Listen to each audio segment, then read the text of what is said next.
제사장의 첫 제사 후에 아주 무서운 일이 일어납니다.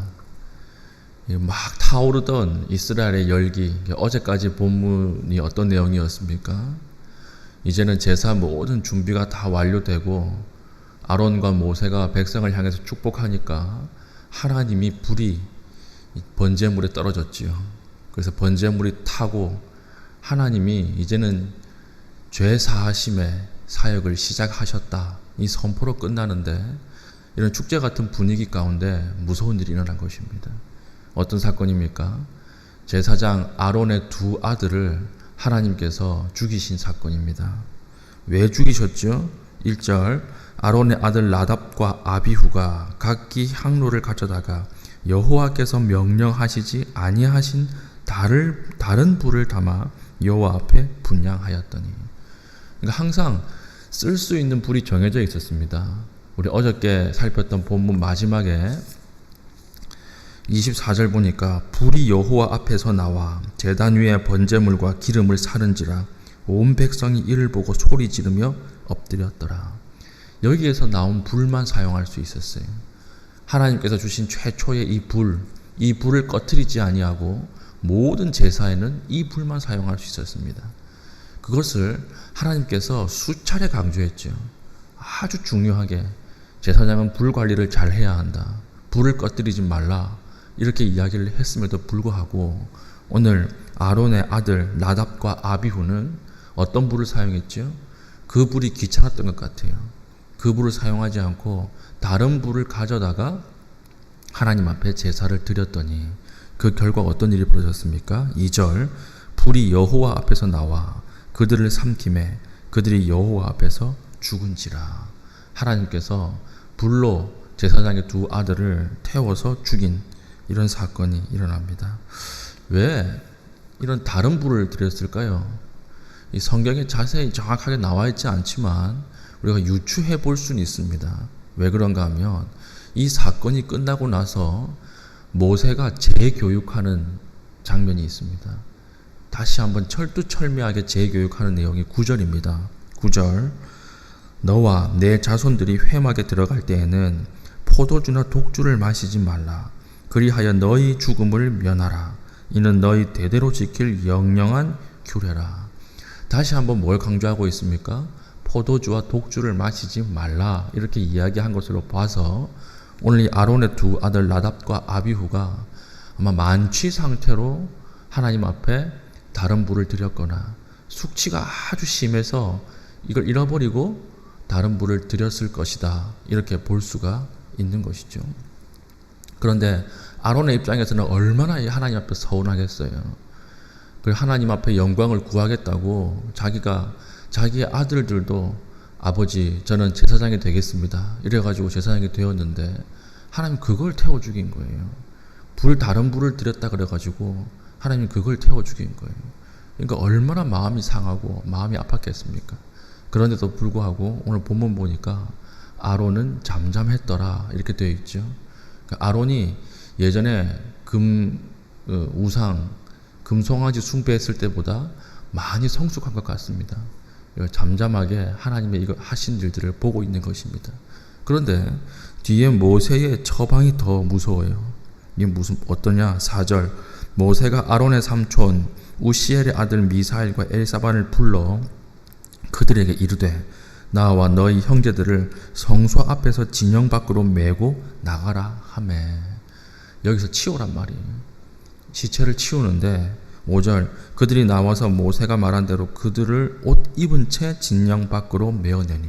수의나 이런 것들 장례 준비를 하지 않고 그대로 진영 밖으로 데리고 나가는 것입니다. 옷 입은 채로 메고 나가는 것인데 6절, 모세가 아론과 그 아들 엘르아살과 이다말에게 이르되, 그러니까 총 아론에는 자식이 4명이 있었던 거죠. 2명이 죽고 나머지 2명에게 이르되 너희는 머리를 풀거나 옷을 찢지 말라. 이 무슨 말입니까? 슬픔 금지예요. 애곡하는 것 금지. 너희는 슬퍼하지 말라.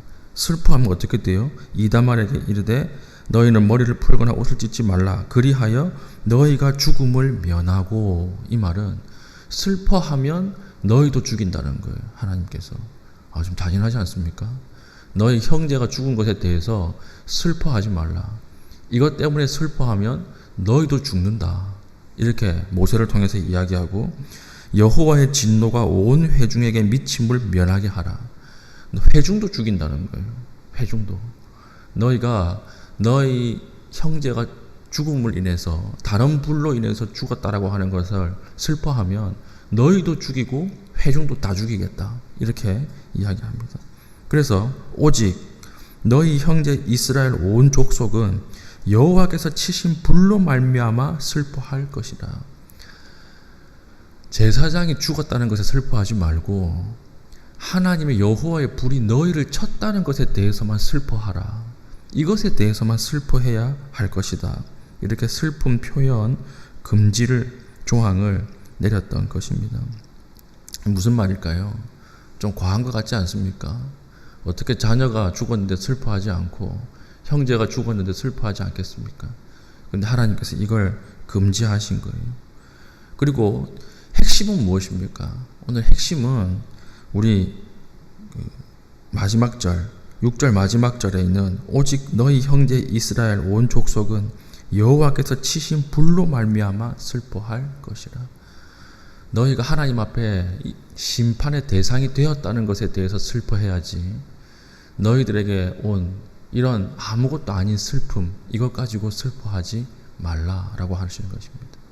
너희들이 하나님이 주신 불을 가지고 재물을 태우고 너희의 죄가 사해지는 불로 사용된 것이 아니라 하나님께 나온 불이 너희 앞에 심판의 불로 드러났다는 것에 대해서 슬퍼하라. 이것은 하나님이 역사의 마지막을 내려다보면서 종말론적으로 하신 이야기입니다. 너희의 당한 이 아픔 때문에 슬퍼하지 말고 너희가 하나님 앞에 진노의 대상이 되었다라고 하는 것에 슬퍼하라. 너희가 거룩에서 멀어진 것에 대해서 슬퍼하고 애통하라. 이렇게 이야기하는 것입니다. 제가 설교를 준비하는데 참 이 구절이 마음에 와서 닿더라고요. 하나님이 우리에게 정말 하시는 말씀이다. 이 말씀이 계속 묵상이 돼요. 코로나 때문에 교회의 성도 수가 줄고 출석률이 준 것 때문에 슬퍼하지 말고, 하나님이 코로나를 주셨음에도 불구하고 거룩을 상실한 교회를 두고 슬퍼하라는 거예요.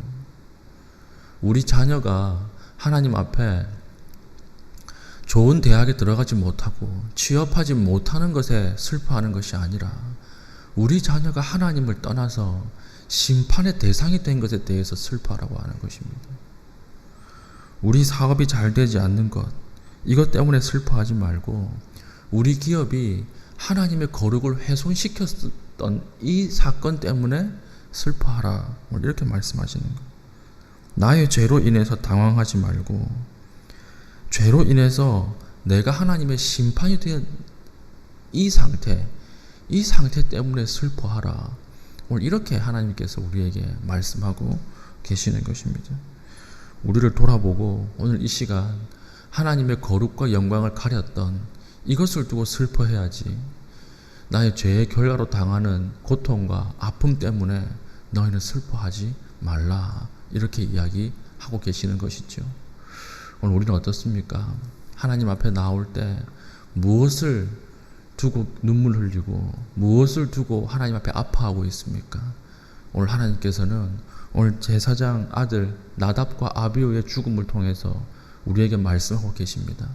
하나님의 영광이 훼손된 것에 대해서 슬퍼하라.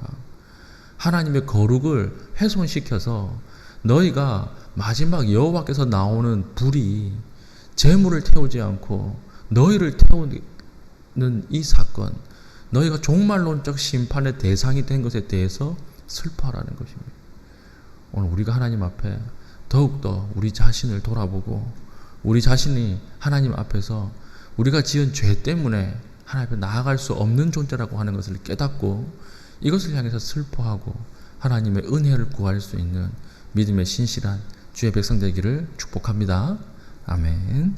이 시간 기도하겠습니다. 기도할 때 하나님 나를 돌아보게 하여 주시고 하나님의 거룩과 영광을 구하는 하나님 그런 하루 되게 하여 주시옵소서. 기도하신 이후에 자유롭게 기도하시고 돌아가시겠습니다.